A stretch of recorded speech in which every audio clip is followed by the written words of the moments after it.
Hi friends, जैसा कि आप लोग डे बाय डे देख रहे हैं कि कैंसर से हज़ारों लोग बीमार होते जा रहे हैं।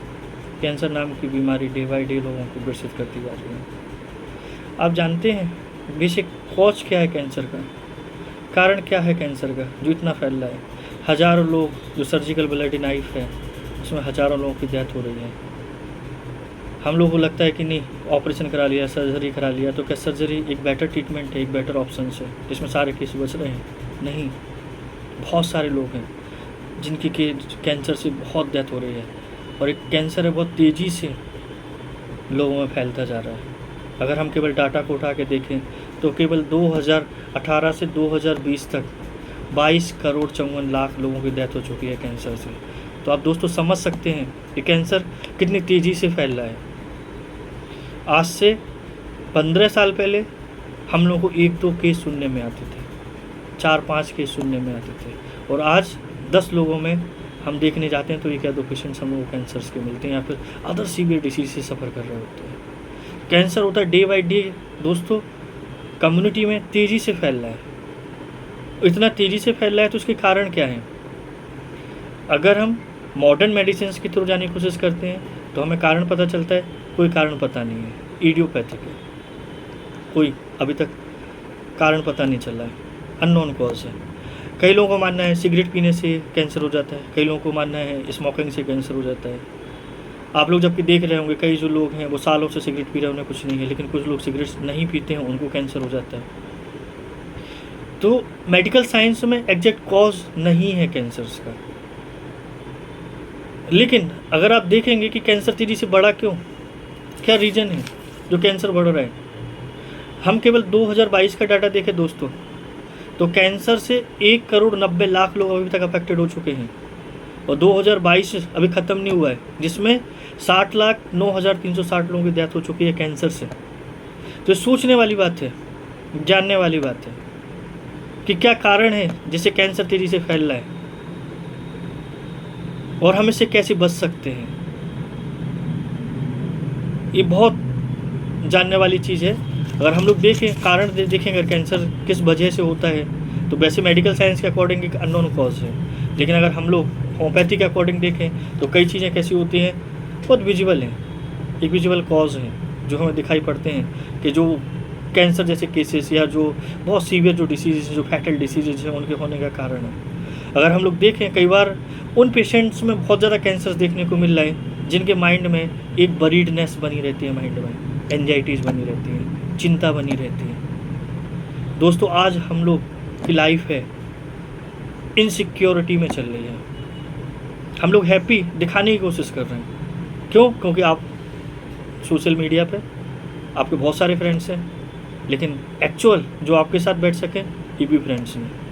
आप बहुत सारे लोगों के बीच में कनेक्टेड हैं लेकिन फिर भी इंटरनली कनेक्टेड किसी के साथ भी नहीं है।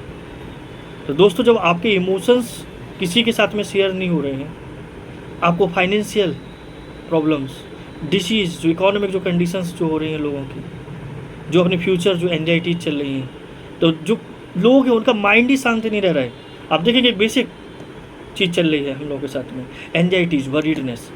हम रात को सोते सोते जागते किन्हीं चिंताओं में घिरे रहते हैं। और जो वरीडनेस है, जो एंजाइटीज़ हैं, जो हमारी लाइफ की इनसिक्योरिटीज़ हैं, वो हमारे नर्वस सिस्टम को वीक करती जाती हैं। और हमारा जो नर्वस सिस्टम है वरीडनेस से जितना वीक होता है उतना ही हमारी जो नर्व पावर है वो घटती जाती है। और जब हमारा नर्व पावर वीक होगा तो हम लोग या तो इंसैनिटी में चले जाते हैं या फिर कैंसर जैसी डिसीज से सफ़र करने लगते हैं। तो वरीडनेस एक पहला कॉज है जो कि कारण है कैंसर का।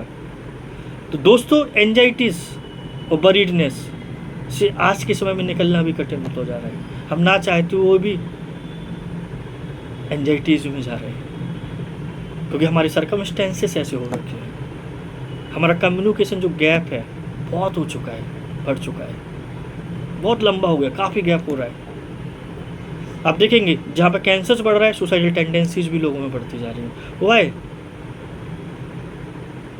वाई रीज़न क्या है? कभी आप सोचते इसका? इमोशनल जो शेयरिंग है उसकी कमी होती जा रही है। इमोशंस हमारे शेयर नहीं होंगे तो एंजाइटीज़ बढ़ती जाएंगी। तो जो पहला कारण है नर्वस वीकनेस, नर्व का वीकनेस, जो क्या करता है, जो वाइटलिटी को एकदम से वीक कर देता है, इम्यूनिटी सिस्टम को पूरी तरीके से वीक कर देता है, जो पेशेंट्स है वो कैंसर में चले जाते हैं। तो एक जो कारण जो पहला जो समझ में आता है एंजाइटी एंड वरीडनेस, और दूसरा जो सबसे बेसिक रीज़न है वैक्सीनेशंस।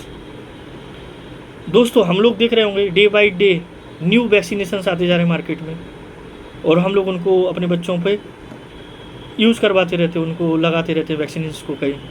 अब उन वैक्सीन्स के क्या साइड इफ़ेक्ट्स आ रहे हैं, क्या बैड इफ़ेक्ट्स आ रहे हैं बच्चे के ऊपर,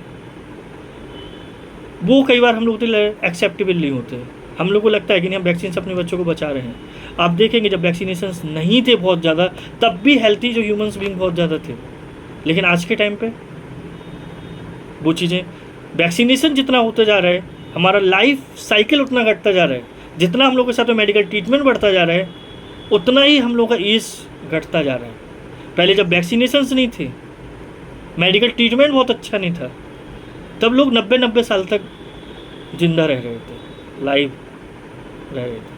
और लेकिन आज के टाइम पे जब हमारे पास बेस्ट मेडिकल फैसिलिटीज़ हैं, बेस्ट डॉक्टर्स हैं, बेस्ट हॉस्पिटल्स हैं, बेस्ट ट्रीटमेंट्स हैं, बहुत वैक्सीनेशंस हैं, तो फिर डेथ रेट क्यों बढ़ रहा है, कैंसर्स क्यों बढ़ रहे हैं? पहले नदियों का पानी पीते थे, स्वस्थ रहते थे, कुएं से पानी पीते थे, स्वस्थ रहते थे। आज की जो 60-70 पॉपुलेशन है जो अफोर्ड कर सकती है, जो RO का पानी पी रहे हैं, फिर भी लोगों को सर्टेन डिसीज़ हो रही हैं, फिर भी वो कैंसर्स में जा रहे हैं, किडनी फेल्योर्स में जा रहे हैं, लिवर फेल्योर्स में जा रहे हैं, हेपेटाइटिस से वो सफ़र कर रहे हैं। Why, what is the reason? ये सोचने वाली चीज़ है, क्यों ये सब क्यों हो रहा है? तो एक वैक्सीनेशन के बहुत ज़्यादा साइड इफ़ेक्ट्स होते हैं कई लोगों को। तो वैक्सीनेशन के जो साइड इफ़ेक्ट्स होते हैं वो लेटर कंडीशंस में जो आपकी जो नर्वस सिस्टम है उसको ब्रेक कर देते हैं, नर्व वीक हो जाती हैं, जो इम्यूनिटी सिस्टम आपका जो हमें बोला जाता है कि स्ट्रॉन्ग हो रहा है, कई जगह पर उसके जो बैड इफेक्ट्स होते हैं वो हम लोग को कैंसर जैसे डिसीज़ में धकेल देते हैं, या फिर अदर डिसीज़ होती हैं, उनका कारण इम्यूनाइजेशन होता है। तो जितना इम्यूनाइजेशन तेज़ी से बढ़ रहा है, जिसके ऊपर अपने आप में क्वेश्चन मार्क भी लगा हुआ है, क्या जिन्होंने BCG वैक्सीन जिन्होंने लिया है, क्या वो सारे बच्चों बच गए हैं, उनको किसी को ट्यूबरकुलोसिस नहीं हुआ? नहीं। आप देख रहे होंगे BCG जितना बड़ा है, वैक्सीन लगे हैं सारे लोगों को, लेकिन फिर भी TB हो रहा है। वाई? सबको रोटा वायरस लगा हुआ है, फिर भी बहुत सारी जो डेथ है डायरिया से उनकी डेथ हो रही है। वाई? क्या कारण क्या है? अगर इम्यूनाइजेशन सक्सेस है तो इनकी डेथ रेट में कमी आनी चाहिए थी, लेकिन बराबर से जैसा चल रहा था, आप देखेंगे रिकॉर्ड उठाएंगे तो वैसा ही चल रहा है। तो इम्यूनाइजेशन फर्स्ट जो चीज़ है, जो कारण चल रहा है कैंसर्स होने का, वो क्या है? Worriedness, anxiety. Second immunization. Third क्या है जो हम लोग को देखने को मिल रहा है? मीट ईटिंग्स, जो बेसिक कॉज है। आप देखेंगे सारे रिकॉर्ड उठाएंगे, अगर US के रिकॉर्ड उठाएं, इंडिया के रिकॉर्ड उठाएं, तो बीफ जो मीट खाने वालों में सबसे ज़्यादा कैंसर हुआ है, उन लोगों में सबसे ज़्यादा कैंसर के एलिमेंट्स पाए गए और उनको कैंसर डिसीज़ में सफ़र करना पड़ा है। तो मीटिंग हैबिट्स भी एक बेसिक कॉज है जिससे कैंसर तेज़ी से फैल रहा है।